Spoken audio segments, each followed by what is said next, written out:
매월 한 번씩 제게 메일을 보내는 사람이 있었습니다.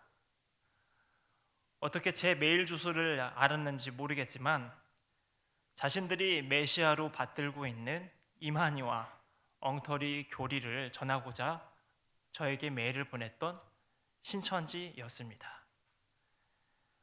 누르지 않고 바로 삭제하고 수신 차단을 합니다. 하지만 다른 계정으로 또 메일을 보내고 또 보내고 계속 반복되다 보니 결국 주로 쓰던 그 메일 계정을 없애버릴 수밖에 없었습니다. 최근 넷플릭스에서 방영된 나는 신이다로 인해 사이비 종교에 대한 사회의 이목이 집중되고 있습니다. 프로그램에선 자신을 메시아라 칭하는 정명석의 JMS, 박순자의 오대양, 김기순의 아가동상, 이재록의 만민중앙교회를 심층 보도하며 사이비 종교의 범죄와 피해자들의 고통들이 널리 알려졌고, 이런 만행에 사회는 큰 충격에 빠졌습니다. 방송을 보며 많은 생각이 들었습니다. 어떻게 저 사람은 자신을 메시아라 믿게 된 것일까? 어떻게 범죄를 저지른 저 사람을 사람들은 메시아로 믿고 동조할까? 그러면서 한편으론 걱정되는 점도 있었습니다. 사회에서 사이비와 정통교회를 연결지어 생각하면 안 될 텐데, 사이비 종교에 대한 부정적 인식과 감정으로 인해 역시 신앙생활은 그냥 시작도 안 하는 것이 최고구나 라는 극단적인 판단으로 이어지면 안 될 텐데, 특별히 교인들에겐 메시아 신앙이 부정적으로 느껴지거나 무의미한 것으로 여겨지면 안 될 텐데 라는 생각이 들었습니다. 그래서 오늘은 말씀을 통해 메시아 신앙을 숙고해보는 시간을 가져보고자 합니다. 메시아는 고대 히브리어 마샤흐를 영어로 음역한 표현입니다. 다시 말해 메시아는 마샤흐라는 히브리어에서 유래된 단어이고, 그 뜻은 기름 부음을 받은 자로 구약 성경에서 주로 이스라엘의 왕을 가리킬 때 사용됐습니다. 사울 왕, 다윗 왕, 솔로몬 왕 등 유대인의 최고 지도자를 메시아라고 불렀던 것입니다. 세월이 흘러 이스라엘이 유다, 북이스라엘로 분열되고 바벨론과 페르시아의 식민지가 되어 나라를 빼앗겨버린 포로기부터 메시아의 변화가 생겨나기 시작했습니다. 단순히 유대인의 최고 지도자를 부르는 호칭이었던 메시아가 포로 생활을 하고 있는 유대인들의 난국을 타개하고 다시 조국을 일으켜 세워 평화와 번영을 가져다 주기 위해 하나님께서 보내시는 천상의 인물로 변한 것입니다. 호칭에서 한 인물, 특별히 하나님께서 이스라엘을 구원하기 위한 천상의 인물로 메시아의 개념이 변한 것입니다. 오랜 기간 포로 생활을 하며 지친 유대인들에게 선지자들이 예언한 메시아라는 존재는 희망의 한 줄기였습니다. 특별히 이스라엘을 가장 부강하게 만들었던 왕 다윗의 가계에서 메시아가 탄생해 자신들을 구원한다는 것은 가슴 벅차오르는 일이었습니다. 그러나 포로기 시대에 대망했던 메시아가 아직 도래하지 않은 채로 이스라엘은 그리스 로마 제국의 식민지가 되었습니다.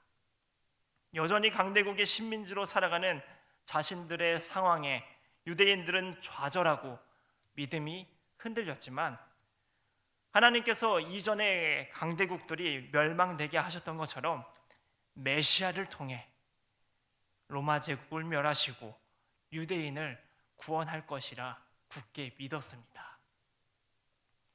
하지만 반면에 또 다른 유대인들은 그 믿음을 버리고 메시아 사상을 민족주의와 결부시켰습니다.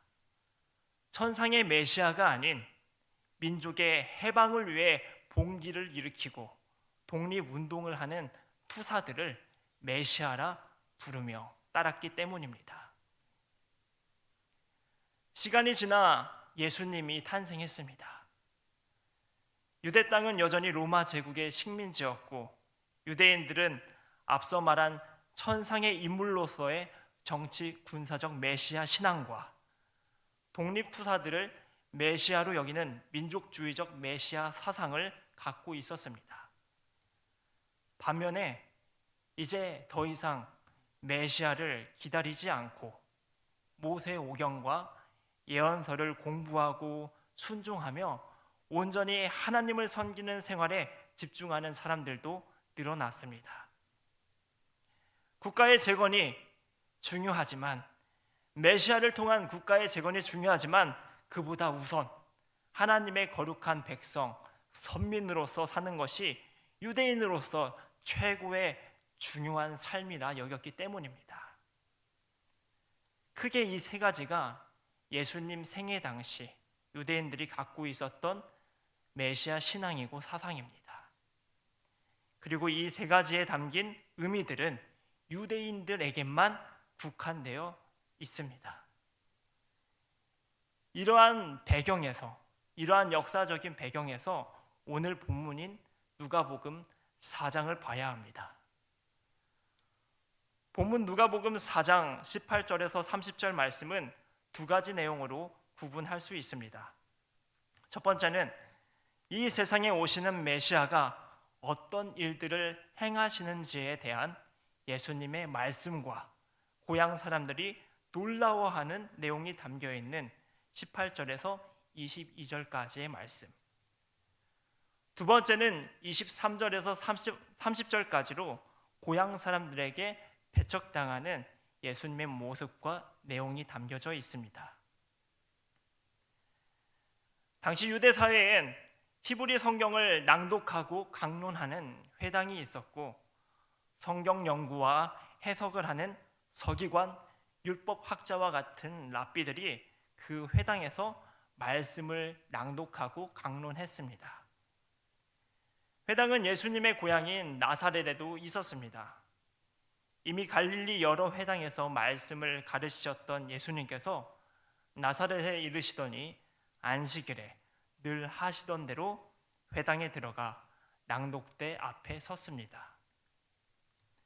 그날 나사렛 회당의 성경 차례는 예언서 이사야였습니다. 낭독대에 이사야서가 놓여 있었고 예수님께서는 그중 일명 메시아 본문이라고 하는 이사야 61장 1절과 2절 말씀을 찾아 낭독하셨습니다. 예수님의 낭독을 들은 사람들은 깜짝 놀랐습니다. 본문 22절의 내용인데요. 읽어드리면은 그들이 다 그를 증언하고 그 입으로 나오는 바 은혜로운 말을 놀랍게 여겨 이르되 이 사람이 요셉의 아들이 아니더냐 라고 말합니다. 여기서 은혜로운 말은 원어 성경인 헬라어 성경에 로고이스테스 카리토스로 기록되어 있는데 이 말의 의미는 말 속에 신적인 권능이 존재한다는 것입니다. 거기에 있었던 나사렛 사람들이 은혜로운 말을 듣고 놀랍게 되었는데 그 은혜로운 말은 그냥 인간의 말이 아닌 하나님의 음성이었던 것입니다. 고향 사람들에겐 그저 사생아였던 예수, 목수일하는 평범한 동네 청년으로 기억됐던 인간 예수의 말에서 신적 권능이 존재하는 하나님의 음성이 그 이사야서를 읽는 순간에 들리게 된 것이었습니다. 그래서 깜짝 놀라게 되었던 것입니다. 그러나 놀라움도 잠시, 나사렛 사람들은 화를 내며 돌변합니다. 가버나움에서 행했던 권능을 나사렛에선 행하지 않겠다고 말씀하셨기 때문입니다. 이유는 나사렛 사람들은 예수님을 메시아로 여기는 믿음이 없었기 때문입니다. 여기에 뒤이어 말씀하시는 예수님의 이야기는 사람들의 분노를 더 치밀어 오르게 했습니다. 25절에서 27절에 기록된 대로 과거 엘리야 시대에 3년 6개월 동안 큰 흉년이 들었을 때 조국 이스라엘에 많은 과부가 있었지만 엘리야가 그중 한 사람에게도 가지 않고 오히려 이방 나라 시돈 땅에 있는 사르밧 과부 집에 거하며 그 여인의 죽은 아들을 살렸다고 말씀하셨기 때문입니다. 또 엘리사 같은 경우에도 이스라엘에 많은 나병 환자가 있었지만 그중 한 사람도 치유받지 못하고 이스라엘인이 아닌 이방인 수리아 사람 나아만 장군에게 엘리사가 권능을 베풀었다는 예수님의 말씀 때문에 나사렛 고향 사람들은 분노가 머리 끝까지 차올라 예수님을 절벽으로 끌고 갔습니다. 앞서 말씀드린 바와 같이 유대인에게 메시아란 이방인이 아닌 하나님의 거룩한 백성인 자신들을 구원하는 존재였습니다. 회당에서 예수님이 낭독했던 이사야 61장에서 분명히 메시아의 구원과 권능은 유대인들에게만 해당되는 일이라 기록되어 있기 때문입니다. 화면에 있는 이사야 61장 3절에서 6절 말씀을 제가 읽도록 하겠습니다. 무릇 시온에서 슬퍼하는 자에게 화관을 주어 그 죄를 대신하며 기쁨의 기름으로 그 슬픔을 대신하며 찬송의 옷으로 그 근심을 대신하시고 그들이 의의 나무 곧 여호와께서 심으신 그 영광을 나타낼 자라 일컬음을 받게 하려 하심이라. 그들은 오래 황폐하였던 곳을 다시 쌓을 것이며 옛부터 무너진 곳을 다시 일으킬 것이며 황폐한 성읍 곧 대대로 무너져 있던 것들을 중수할 것이며 외인은 서서 너희 양떼를 칠 것이요 이방 사람은 너희 농부와 포도원 지기가 될 것이나 오직 너희는 여호와의 제사장이라 일컬음을 받을 것이라. 사람들이 너희를 우리 하나님의 봉사자라 할 것이며 너희가 이방 나라들의 재물을 먹으며 그들의 영광을 얻어 자랑할 것이니라. 유대인이었던 나사렛 사람들에게 메시아란 오랜 식민지 생활을 하고 있는 유대인에게 자유와 기쁨을 선사하고 황폐에 무너진 조국 이스라엘을 재건하는 존재였습니다. 이방인이 아닌 유대인에게 와서 유대인을 구원하는 존재였습니다. 그동안 자신들을 괴롭히던 외인과 이방 사람들은 유대인의 종으로 처지가 바뀌고 유대인들의 명예와 영광은 회복되는 일이었습니다. 메시아를 통해서 말입니다. 그런데 그런 메시아가 유대인을 건너뛰고 부정한 이방인들에게 구원과 권능을 행한다. 그것은 유대인의 메시아 신앙과도 어긋나고 성경을 모독하는 것으로 간주되었습니다. 당연히 분노가 치밀어 오를 수밖에 없었고 끝내 나사렛 사람들은 자신의 고향 사람 또 고향 친구인 예수님을 메시아로 결국 믿지 못하고 배척하고 말았습니다. 예수님은 유대인이건 이방인이건 상관없이 자신을 메시아로 믿는 사람들에겐 권능을 베풀어 주셨습니다. 때론 아직 믿음이 없더라도 어려움을 당하고 있는 사람들을 긍휼히 여겨 은혜를 베푸셨고 믿음이 생겨나도록 하셨습니다. 이전까지는 유대인들에게만 국한되어 현세에 갇혀 있었던 메시아의 구원이 실제 메시아 예수님을 통해 세상의 모든 사람에게 열려졌고, 구원의 역사는 현세를 아울러 내세까지 이어지게 된 것입니다. 메시아 신앙은 예수 그리스도께서 우리의 현세와 내세의 구원을 이루실 것을 믿는 것입니다. 교주 이만희 정명석이 아니라 모든 인류를 끝까지 사랑하신 메시아 예수 그리스도께서 우리를 구원하였음을 믿고 우리에게 임하신 성령님과 함께 복음 전도와 성결한 삶을 살며 하나님 나라를 건설하고, 그렇게 개인과 인류의 종말을 바르고 아름답게 준비하는 것, 이것이 바로 우리 기독교의 메시아 신앙입니다. 과거 춥고 배고팠던 시절과는 달리 따뜻하고 배부른 생활이 육신에 만족을 주어서 그런지 많은 사람들이 메시아를 필요로 하지 않습니다. 하지만 세상의 가치와 논리에 마음을 빼앗겨서 타인이 짓밟힐든 말든 안중에도 없고, 물질에 대한 욕심은 끝도 없이 커져가고, 정신장애를 앓는 사람과 사이비 종교에 빠지는 사람은 늘어나고, 한 번 사는 인생이니까 온갖 쾌락을 누려보자며 몸과 영혼을 피폐하게 만드는 사람들의 모습을 보면 그들의 생각과 달리 우리 사회에 메시아 신앙이 절실함을 느낍니다. 타인에 비해 볼품없고 비천하게 여긴 내 존재의 가벼움이 예수님의 사랑을 통해 풍요로워지고, 현실에 치여 이리저리 물질을 쫓아다닌 삶이 예수님을 통해 자유를 얻어 바른 길을 걷게 되고,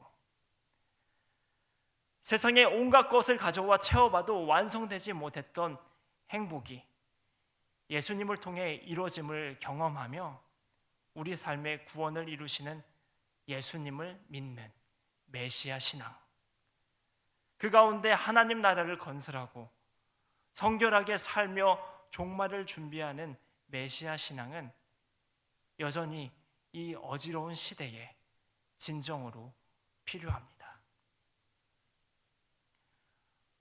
종말에는 최후 심판이 있습니다. 기독교 교리에 따르면 죽은 후에 육체는 티끌로 돌아가고 사람의 영혼은 하나님께로 돌아갑니다. 이 중 예수님을 믿고 의롭게 살았던 자의 영혼은 빛과 영광 가운데서 그들의 몸이 영광스럽게 부활할 최후 심판의 날을 기다립니다. 반면에 예수님을 믿지 않았고 불의를 저지른 자의 영혼은 어두운 지옥에서 고통을 겪으며 최후 심판을 기다립니다. 그리고 마침내 우리에겐 감추어졌지만 때가 되어 그리스도의 권능으로 종말이 임하고 최후 심판이 열리게 되면 의로운 자들은 질적으로 달라진 부활한 몸과 영혼이 하나가 되고 하나님 나라에서 기쁨을 누리며 영원히 살아가게 됩니다.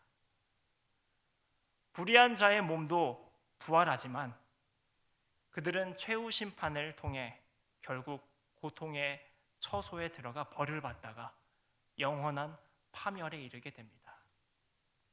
몸이든 영혼이든 아예 존재하지 않는 절멸된 상태가 되어버리는 것입니다.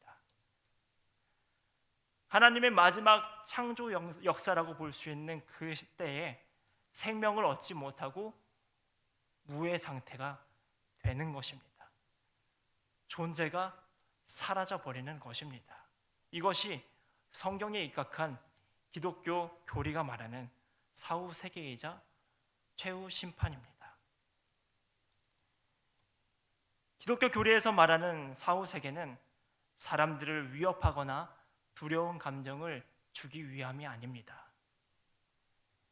메시아이신 예수님을 믿고 의롭게 산 자와 그렇지 않은 자의 사후 세계의 내용이 극명한 차이를 보여주는 이유는 그러니 현세에서 예수님을 믿고 바르게 살라는 것입니다. 현세에 사는 동안 나를 구원하시는 예수님을 그리스도로 믿고 또한 복음 전도에 힘써 많은 사람들을 주님께로 이끌고 성결하고 의로운 삶을 살며 개인과 인류 가운데 하나님의 나라를 건설해 나가라는 것입니다. 바로 이것이 메시아의 신앙과 연결성을 지닌 기독교 사후 세계가 가지고 있는 본질적인 메시지입니다. 나와 가족은 이미 믿어서 구원을 얻었고 살아가는데 경제적으로 심리적으로 많은 부분에서 안정감이 있다는 것, 너무 감사한 일입니다. 그러나 그것에 안주하지 마시길 바랍니다. 하나님이 메시아를 보낸 이유는 어지러운 나라에, 어지러운 이 세상에 하나님 나라를 건설하고 모든 인류를 구원하시기 위해서였습니다. 그리고 그 메시아 예수 그리스도께서 우리에게 간절한 마음으로 명령하신 것도 복음을 전하고 의롭게 살아 하나님 나라를 확장하고 많은 사람들을 주님 곁으로 이끌라는 것이었습니다. 쉬운 것 하나 없는 세상살이, 그 세상살이로 정신없지만 그것에 여러분의 몸과 마음을 몽땅 빼앗기지 마시길 바랍니다. 구원의 은혜에 그치지 않으시고 날마다 우리의 삶을 지키시는 우리 메시아 예수님과 아름다운 관계를 이어가고 성숙한 신앙을 가지고 하나님 나라와 인류 구원을 위해 성령님과 함께 앞장서 나가시길 바랍니다. 그 길을 걷는 우리 모두에게 주 예수의 은혜가 함께 할 것입니다. 기도하겠습니다. 하나님, 여전히 삶은 바쁘고 어렵습니다. 그러나 이 가운데에서도 주님께서 우리를 지키시고 구원의 종착지로 이끌어가고 계심을 믿으며 희망찬 오늘을 살아갑니다. 우리 주위에 취약한 사람들이 많습니다. 가난과 몸과 마음의 병과 자신의 취약한 것으로 고통받고 있는 모든 자들에게 은혜를 베풀어 주시고 주를 믿어 구원에까지 이르도록 하여 주옵소서.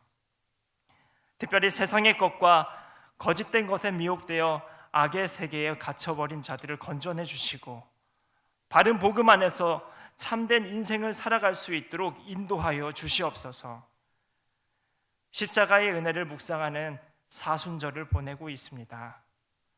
주님의 공생애를 깊이 생각하며 긴밀한 관계를 이어가게 하시고 그 가운데 주님의 나라와 주의 의를 위하여 살아가는 우리 모두가 되게 하여 주옵소서. 모든 인류가 주를 믿고 구원에 이를 수 있길 간절히 소망하며 우리 주 예수 그리스도의 이름으로 기도드립니다. 아멘. 오늘 주신